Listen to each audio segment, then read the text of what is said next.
as a new mom, also as someone that wasn't going to be going back to work to be able to provide financially for the family, I felt this responsibility that anything that had to do with the house or kids was my responsibility, and that I should take it off of your plate so that you can basically just focus on running your business and being that sole provider for our family. The further we got into it, the more overwhelmed I felt. And then I think my inability to be able to like speak, to just like bring it up and be like, hey, I need help with this. Like, do you think you can take out the trash once a week or something like that? Yeah. And I got this thong that had a rhinestone money sign on it, and I didn't know what that meant.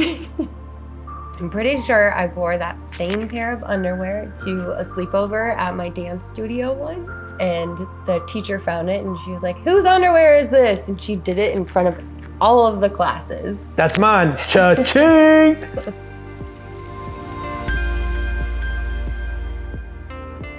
Welcome back to the Late Night Date Night podcast with Lizzie and my husband, Sergio. What's up?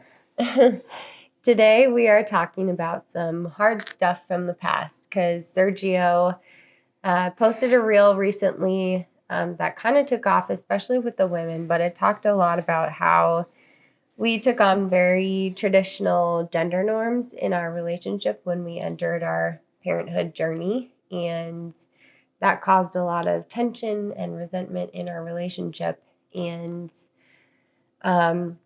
it just led to a lot of challenging times. And so want to talk about where we were compared to where we are now, and what were the things that we did to help make it out of that very dark and challenging time. Dude, talking about that on the internet, I can't believe how many fucking pissed off women there are. I mean, I can believe how many pissed off the women there are. I guess I didn't expect it to be like that, right? There's 10,000 like saves on this video. Like 15,000 shares, 1.2 million views. And it was something that like I just spoke about an experience that we had. Right. And to see all of these women being like, that's me, that's me, that's me. Because the conversation that I put was, the opening line, which we can put on here, was, you didn't show up as a man, so your wife had to. Right. Or something along those lines. And then it was like, yeah, she cleans the home. She takes care of the house. She raises the kids. She does all of these things. And it was predicated on this experience that we had, that when we chose for you to become a stay-at-home mom and me to be the sole provider, I was like, all right, I make the money and you got the rest. Yeah, pretty much. And that was it. Yeah. And it entered into probably one of the darkest periods of a relationship. So let's go back to that point when it was like at its worst. What was going on for you, right? I had just gone back to work 48 hours after getting back from the hospital and having our very first son, Luca. Right. I go back to work because I feel this pressure to provide, and you're left in this home. What's going on? Yeah. Well, it was a lot because as a new mom, like everything is new, and it's challenging because you don't know what you're doing at that point. Like with a little kid, there is no manual that they send you home with from the hospital to be like, do this, this, this. And then there's all this stuff on the internet that says like, get your kid on a schedule. And you're like, he's 3 days old. And like, I'm supposed to take care of this little human that just wants to like be attached to me at all times, which I love that part. But then also like, I have to go to the bathroom, or like, I want to take a shower, or like I want to eat and stuff. And then you were gone. And working. And so I was just here trying to figure out how to take care of this little human that we had and myself at the same time. And it just felt very like lonely and isolating. And I think when you bring a child back home for the first time, you have this like ideal like vision of what it's going to look like, where you're just spending all this time together as a new family of 3 at that point, bonding, spending this like very low-key special time together. And that it didn't feel like that happened. People glorify getting pregnant. People glorify the birth of the baby, which are massive moments, but nobody talked about the shit that happens after the baby. Right. And I think that's where we were. It was this experience where we were both going through, you're just trying to figure out parenthood. And at the same time, trying to figure out these new roles and responsibilities for us in a marriage. And it was hard because I had never been the sole provider of a home. Right. You had made $140,000 a year. You had all the health care, and we had zero health care at that point, which means I had to make partner at my brokerage, which means I had to sell a certain amount of volume in homes in order to get there. And if I didn't do it that year, then we were going to have to wait another year with no health insurance. Right. Yeah. There was an immense pressure on me. And so like, you're here, like, taking care of the kid, taking care of the home. And I had assumed, which fellas, this is a really bad assumption to make.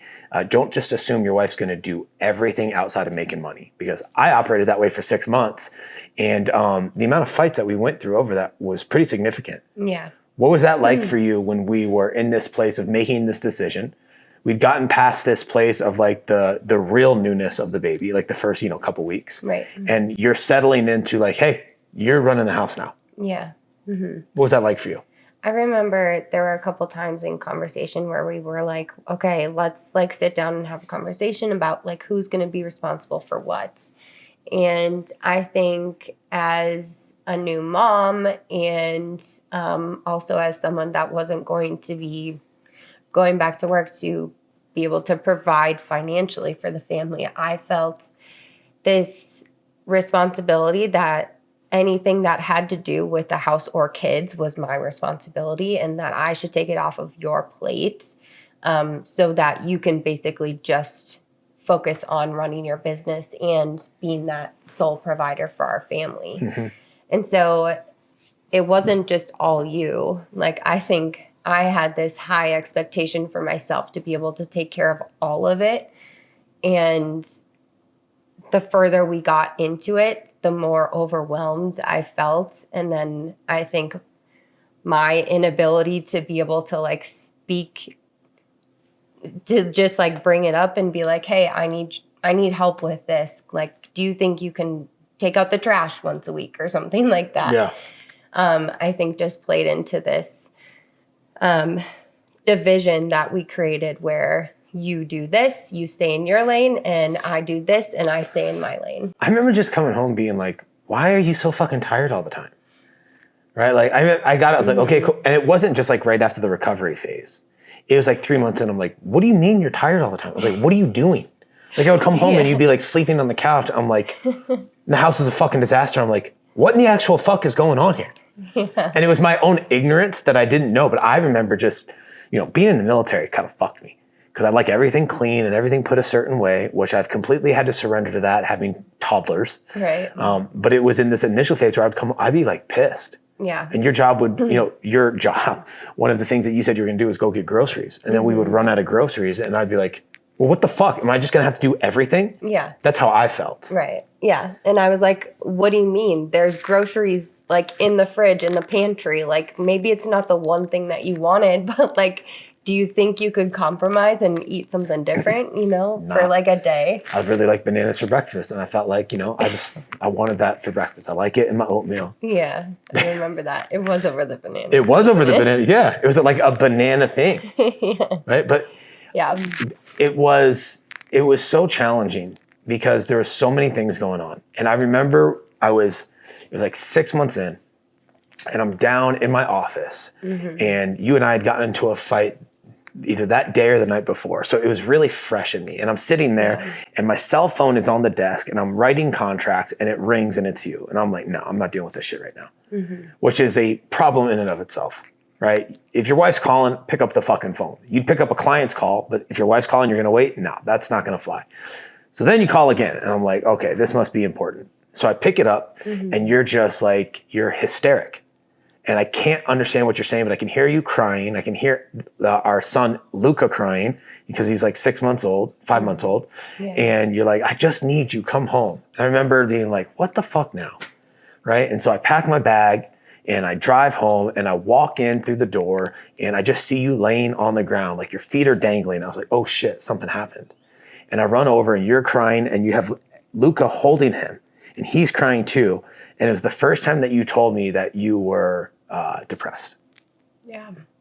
Do you remember that? Yep.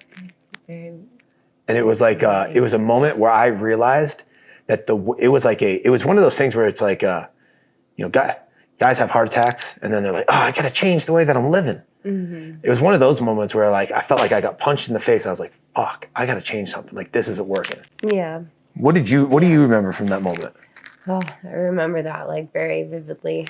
It was just like I was struggling to feed Luca. Like I didn't make enough milk for him. And there's all this like, I don't know.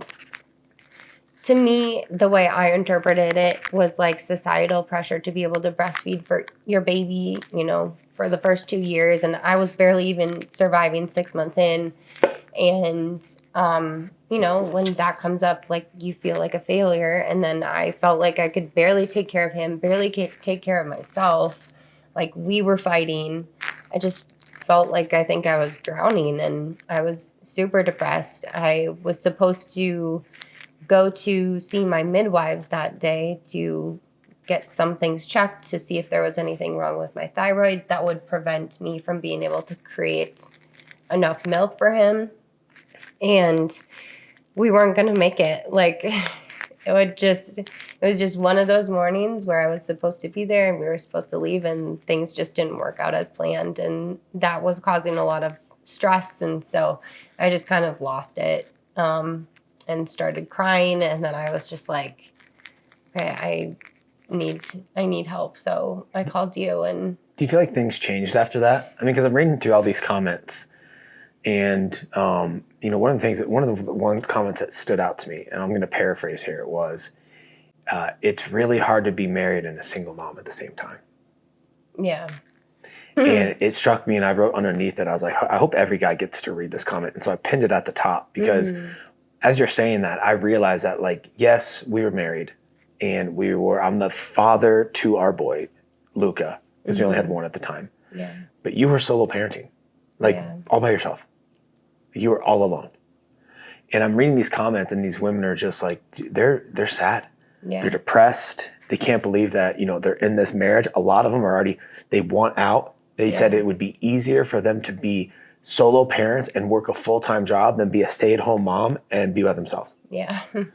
Did you feel that way? Like shed some light on this, because like I have so much empathy at this point for these women, but I want to hear it from obviously the woman that went through it and the woman that I'm married to. Yeah, I did. I think it just got to a point where I was like, well, I'm taking care of this child. I'm like barely taking care of myself. I'm taking care of the house, and I have like almost like another child in you, but then someone else telling me like the house isn't clean enough, or like we're missing these groceries, and like I already feel like I place high enough expectations on myself.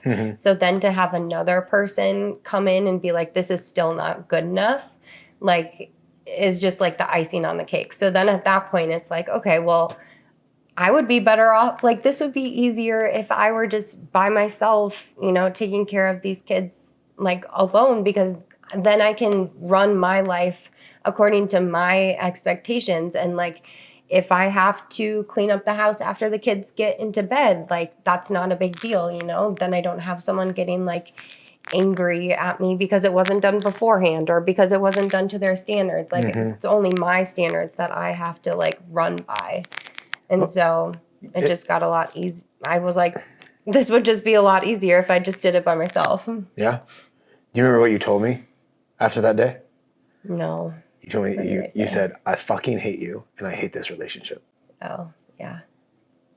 You don't need to, I'm just saying, like, that's what you said.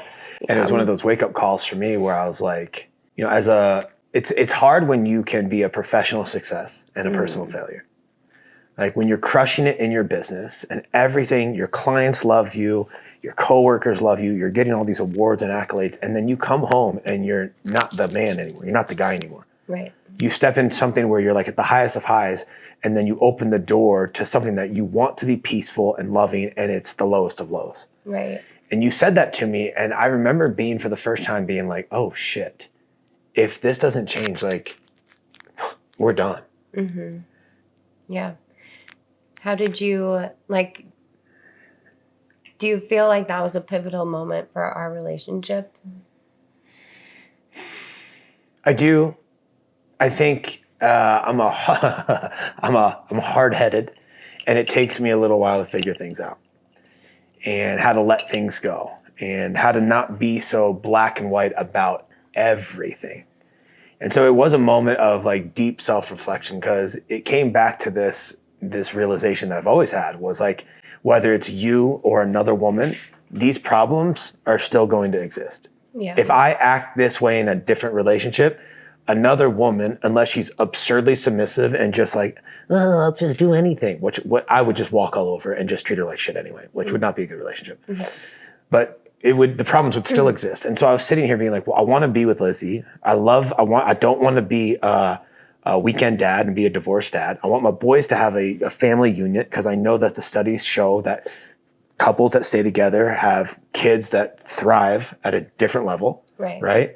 And so I wanted that. And so I started to have to ask myself a lot of questions. And mind you, this was 22, right? So Luca had been born in 2022. Yeah.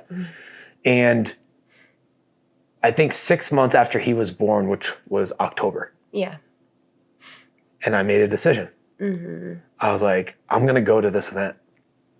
Yeah. I'm going to go to this event out in Vegas for 4 days, which meant I was going to leave you again and put you on an island. But I knew if I didn't leave you and go to this thing, that it was just going to be the same shit over and over and over again. Yeah. So I went out to Vegas for, it was Warrior Con 4. It was my first experience with Warrior. It was my first like real experience with Garrett. And I'll never forget just sitting there being like, it was like day one. Garrett and I lock eyes, and he says, you know, like he's speaking right to me, and I don't think anything of it. I was like, oh, whatever, it is what it is. That happened again on day 2. And by day 3, we had like this moment where he was talking to me and he was breathing something into my soul that was like, you are not meant to be doing whatever you're doing. He didn't know I was in real estate. But I knew that real estate was the crux of the thing that was holding me back. Now, not that anything is wrong with real estate, but the way that I was running it was business first, everything else was second. Yeah. You, my own health, my family, my friends, everything. And I'll never forget sitting there in day 4 of that event being like, I'm done. Fuck. I'm done. Really? That's when you had the Yeah. realization Now, of real estate? So I'm done. Yeah. And Sergio was a money whore. So I was like, well, I got to figure this out. And so it took me a long time to fully let go and make the decision that I was only going to work with past clients, and and then everything else was going to be referred out. But that was a pivotal moment for me, because I was in that place where I got exposed to one simple phrase: stop lying and tell the fucking truth. And I had been living a lie.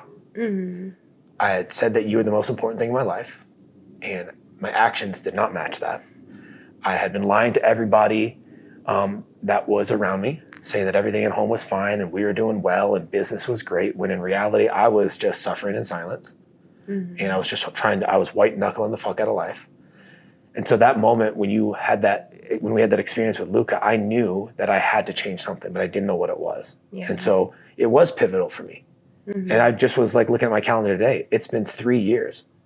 And 2023 was the first year that I started to pull away from real estate and build a coaching business. 2024, I abandoned you. I didn't abandon you. I was gone for the entire year based on what we decided to do. Right. Which healed a lot of things and exposed a lot of things. Yeah. Now, as we step into this year in 2025, I'm building a business to support my family, not a business that goes in front of my family. And so that was a pivotal moment for me that's kind of sent me down this path of like, I'm not going to allow other dudes to fall asleep the way I did. Yeah, for sure. Well, I remember that also being a pivotal moment for us too, because I just remember like trying to get coverage for Luca just for like an hour so that I could go to the gym. And I think that's around the time when I finally got back in the gym and like got back into more of a regular working out routine, which was huge for me. Did you feel like you had to fight for time and space and everything else for yourself? I did. Yeah. I just remember like you would go work out in the morning and then you'd call me and be like, I'm going mountain biking with my friends. Like, I'll be home later. And I was like, okay, sounds good.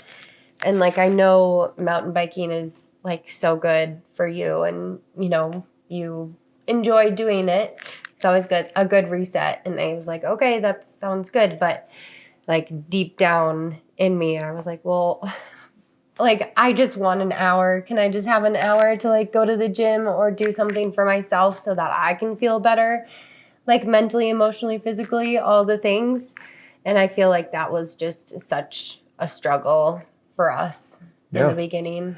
You transport this, right? And you fast forward out of that deep pain, right? Through the work that we had to do. And 2024 was beautiful because it exposed a lot of the shit that we hadn't healed from, but it also did one simple thing, and it forced us to come face to face with a lot of these things. Right. Right. I went back to work, like I said earlier, 48 hours after coming back from the hospital. And when Enzo was born, I made a decision that I was going to stay home for a month. And you wrote me a note at the end of that month when I was going back, and it was very healing. You're like, I finally feel like you care. I finally feel like I'm healed. I finally feel like you've put us first. Right. And where we are now is vastly different than where we were. Yeah. And even after Enzo was born, there was this commitment to get you back in the gym sooner, to make more time and space for you. Yeah. But even as we're here in 2025, I feel like there's times where I have to fight for you more than you fight for yourself. Yeah. Why? I think, I don't know, motherhood is always just two things at once. Like, I want to spend all my time with my kids, but then at the same time, like, I also need time and space away from them, you know, for myself. And I think some days are just different, where some days I want to spend more time with them, and other days I'm like, okay, I need a break and I'm gonna go get away. And so I think it's a balance that I'm like continuing to work through, just because this time goes by like so fast with them growing, and I don't know. But is it better to be with them and angry? No. Or Absolutely be not. proactive about this and go take some time off before you get to the spot where you're like, fuck these kids? Yeah. No, it's 100% better to be proactive. I think it's also about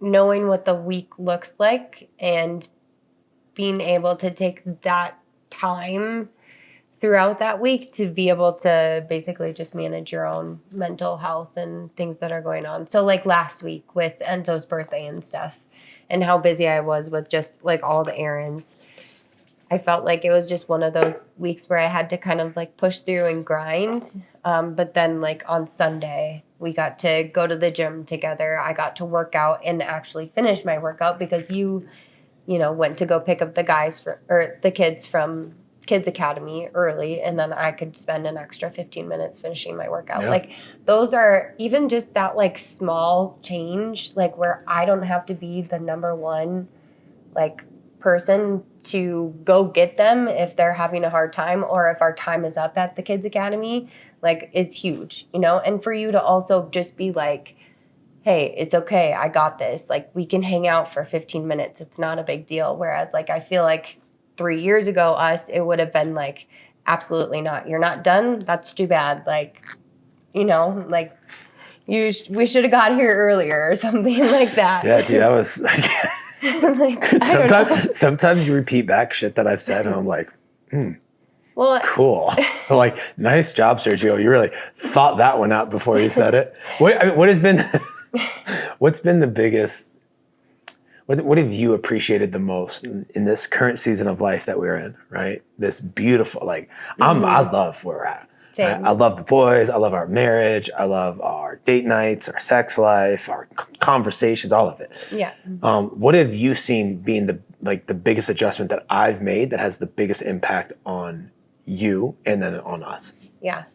I think we're finally like teammates and co-parents, and like just the flexibility that you have with your schedule and how you view work and life has just like shifted everything for us. What is that shift though? I think it's the shift of like what you said earlier, where you're building a business around your family life, not building a business and then family kind of comes second. Yeah. Where you're building this business, but with the flexibility to be able to still spend time with us and be like a little more flexible and fluid where like if it's 9 to 6 or 7, like you're working, don't bother me with the kids or anything, you know, like kind of on your own. Whereas like now I feel like it's so much more flexible. Like you took Luca to school this morning, you know, and you guys got a muffin and like doing things like that where you're like, hey, can I take Luca to school today? Or, you know, why don't you go do something for yourself on Saturday for a couple hours? Like I'll take care of the boys. Like just being able to have you like step up in that way where I don't have to constantly ask and feel like I need to ask for permission for you to watch our kids that we chose to have, like is just, it totally shifts the dynamic. And it doesn't just put everything that has to do with work or kids and household on me. It shows that you you view like our life and this family that we created as your responsibility as well. Yeah. And I think that's just been like huge for us. What do you think? With what? Do you think, well, I don't know. What do you think has been the biggest shift for you? Where I'm going, I can't do it the way I did it before. Yeah.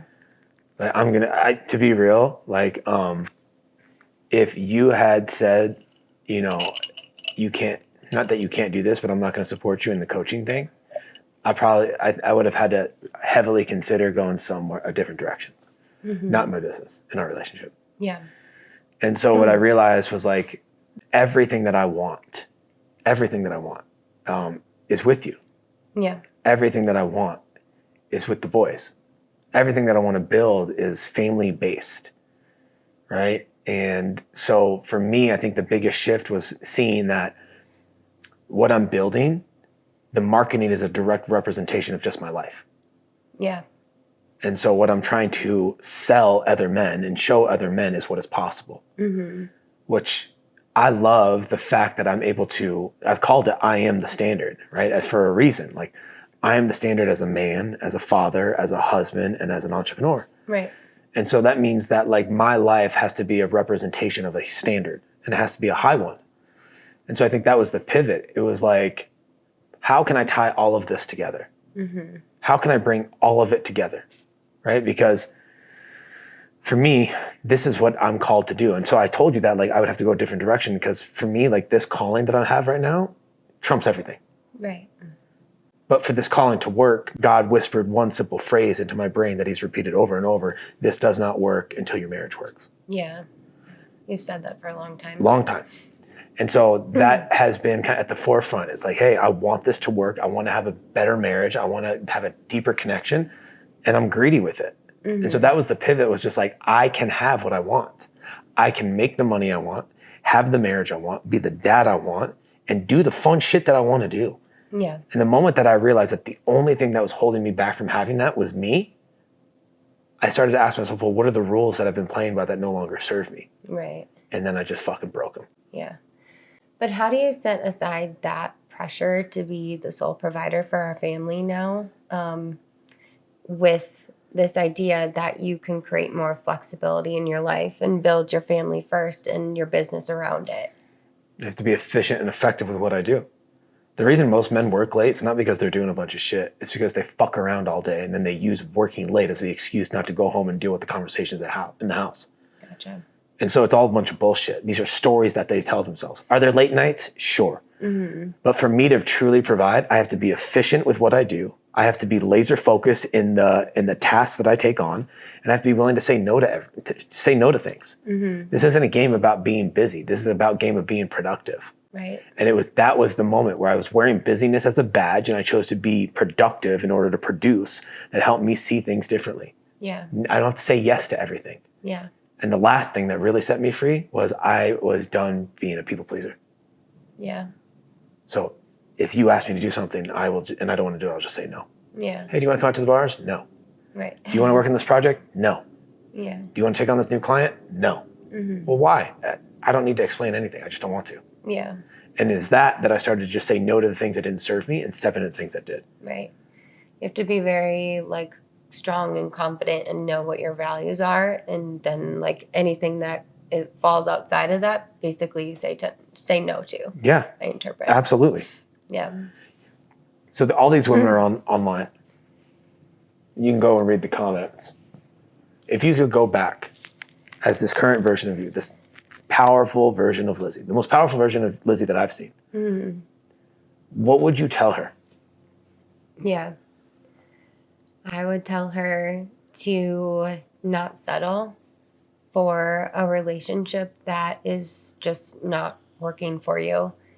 And if it's causing you more stress, then don't be afraid to have that hard conversation. And if you have to have it more than once, which I felt like we did a lot, maybe for like the first 6 months, maybe even longer than that, just continue to have those hard conversations and be an advocate for yourself.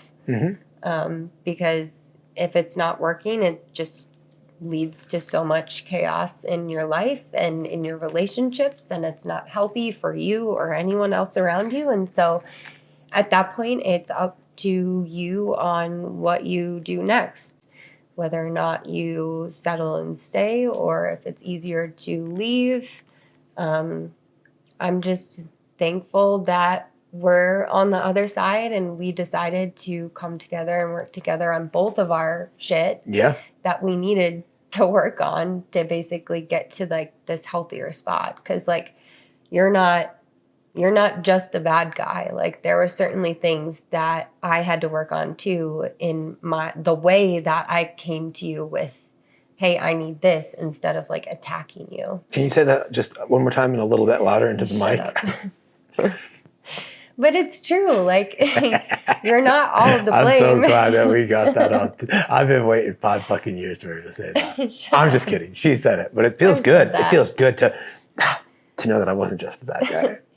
No, you weren't just the bad guy. It comes with me, like, knowing what I needed in the relationship and what I needed from you, but then also being able to communicate those needs, but communicate those needs in a healthy way where I'm not just attacking you, being like, you're doing this, like that's not, I don't know. It's just not productive. If you want a guy to shut down, say shit like that. Yeah. If you want a guy to be like, you know what, you can go fuck yourself, say shit like that. Because the moment a guy is like, I'm fucking trying. Yeah. Sorry I didn't fold the towels right. Sorry I didn't cook the dinner right. Yeah. Like I'm doing my fucking best. That's the other thing too. Like if you are going to let them step in and help you, you have to be able to take a step back and like allow them to do it their way. Yes. Instead of like standing over their shoulder, nitpicking them, being like, no, you didn't fold that towel the right way, or you didn't change the diaper right. Yeah. And just like you didn't need another child, I didn't need another mother. Right. Yeah, exactly. And I think that is the answer right there. Like if you both want it, then you're going to have to be curious and allow both people to figure it out in their own way. Right. Exactly. And I the one thing that I will continue to preach from the fucking highest of mountains is that unless you guys share a vision for what you want in the marriage, it's never going to work. Yeah. That was huge for us. Yeah. Like when we did that last fall, I feel like it's just excelled. Yes. Our ability to get on the same page and be the couple that we wanted to, instead of just staying stuck in this cycle of getting in the same fights over and over. Oh, you mean the fuck around cycle we were in for a couple of years? Yeah, that was super fun. Super fun. Yeah. So listen, this is a real thing. All you stay-at-home moms out there, right? Like reach out to Lizzi at Lizzi Ray on Instagram. Have a conversation with her. She's definitely open to just like throwing it all out there. And fellas, absolutely. If you're constantly fighting with your wife and the marriage in your home is not what you want, I need you to fucking hear this. It's your fucking fault. You're the one responsible for leading. Not that my Lizzie's not powerful and she can't lead, but it's a direct representation of your energy. And so if you're tired of it, right, reach out to me. Dude, I'll air out all my dirty laundry because I don't want you to do the same shit that I did. So come follow her at Lizzi Ray. Come follow me at Sergio Nazzaro. Leave a review on this podcast. If it's a 1 and you guys think this is dog shit, leave a 1. I don't care. But if it's a 5, appreciate that as well. Share this with somebody else that you guys know that would benefit from it. And before we get out of here, we're going to go back to something that we forgot to do last week, but we're going to do this week. Oh, yeah. Is this little magic card. this conversation pack that I got, and I'm going to open this and I'm going to just pull a card out. I took the one out from last time, and I'm going to ask you first. All right. Are you ready? Yeah. Oh, well, that's the index card. That's not going to work. Of course. Okay. 1 out of 100. Okay. What have you done in the past that you're still embarrassed about? Oh, gosh. What have I done in the past that I'm still embarrassed about? I don't know. Well, think about it. I know. Now I got to think about it. Edit all this time out. I think... So in high school, I definitely had like a very wild side. And so I think I'm just embarrassed about how I like showed up sometimes. And I know like you're supposed to, live your life and have all this fun and freedom. And it was so fun. But sometimes I just feel embarrassed about how I showed up as a human being. Is this like that Andrew Schultz comedian where he's like, my wife said we were crazy. And he's like, a woman's night out, when they say they're crazy, will never be as crazy as a man's night out. And he's like, tell me how crazy it is. And she's like, oh my God, Cindy broke her shoe and she fell. So. Maybe, vomiting out of like the taxi car on your 21st birthday. That's cool. Getting charged the cleaning fee, things like that. So normal party shit? Normal stuff. Yeah. But. Yeah. Let's see. What's one thing that I'm embarrassed about? What am I embarrassed about? Man, you know who would have a heyday with this one is my buddy John Davis. Yeah. He would have no problem airing out my dirty laundry. All the things. I'm just trying to think of like what I'm embarrassed about. Man, I don't really know. I guess, I have a better one. Go ahead. I'm thinking. Okay. What else? I have a better one. So when I was younger, and all the girls were starting to wear thong underwear, me and my friend Alicia went shopping at Charlotte Russe, which I don't think is still around. And I got this thong that had a rhinestone money sign on it. And I didn't know what that meant as like a, 15, 16-year-old whenever I started wearing thongs. And then the worst part was, I'm pretty sure I wore that same pair of underwear to a sleepover at my dance studio once. And I accidentally left the underwear there. And the teacher found it and she was like, whose underwear is this? And she did it in front of all of the classes, like the 3 classes. Did you just like take a step back and go, cha-ching? That's what I would have been. I've been like, that's mine, cha-ching. I wish I had that confidence back then, but I didn't. And I just curled up like a little turtle and was like, not me. Yeah. And so now everyone knows if anyone is watching from dance. Yeah, that's fair. I think the only thing that I'm still embarrassed about is one time in college, it was 100 nights before graduation at the Air Force Academy. And I got in a fight with my girlfriend, but I was like, you know what? Fuck it. I'm going to go downtown. I'm going to party with my friends. Mm-hmm. I'm downtown and I have like this guilt come over me. And I'm like, you know what? I'm going to go home and make everything right with her. So I take the light rail home and I get out and I get into my car.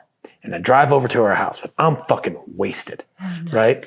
And I pass out at the wheel and I run through a stop sign and I come to and I had put my car in somebody's backyard. And I get out of my brand new BMW that my parents had leased me since they didn't have to pay for college, and I get out and there's no damage, but the car is high centered. Oh, geez. So I run to her house and I go, hey, my friend got in a car accident. I need you to help me get out. She's like, who? I was like, fuck, I can't lie. I was like, me, I got into a car accident. She's like, all right. So we go back. I'm like, okay, you get in the car, I'll push. She's like, no, I don't know how to drive a stick. I was like, okay, I'll get in the car, you push. And she's being like all prissy. She's like, no. So we go back to her house. Next morning, I come to the door at 7 a.m. and I knock on the neighbor's door and I was like, hi, my car is in your backyard. And she goes, oh, would you like a shovel to dig it out? I was like, that seems logical. Yes, please. So I try to dig the car out, but I'm so hungover that I throw up and I go back to my girlfriend's house and I sleep till like 11. I come back. I call my dad to help me out. He knows what happened. As soon as he pulls up, he goes, you fucking figure this out. He leaves. So now I'm stuck. So I got to call a tow truck. Tow truck comes over and he pulls the car out. I had stopped 3 feet short of like a 6-foot ravine. Oh, geez. I'd missed the house by like 2 feet. Oh, my God. As the car's getting pulled out, the owner of the house, the guy comes out and he goes, looks at me and I'm like, fuck, I'm screwed. He goes, I've lived here 16 years. I've never seen anything like that. And I get in my car and I drive away. Yeah. 2 weeks later, driving by the exact same house, go to make the left-hand turn to my girlfriend's house, and I look, and their entire front house is boarded up. Another car had gone through the house. What? And sometimes I get embarrassed about that, thinking about how much I could have fucked up and not graduated from school. Yeah. So don't drink and drive. Nope. All right. Thanks for listening to the podcast. Until next time, I'm Sergio. This is Lizzie. Come follow us on social media. Give us a review and take care. Bye. Peace.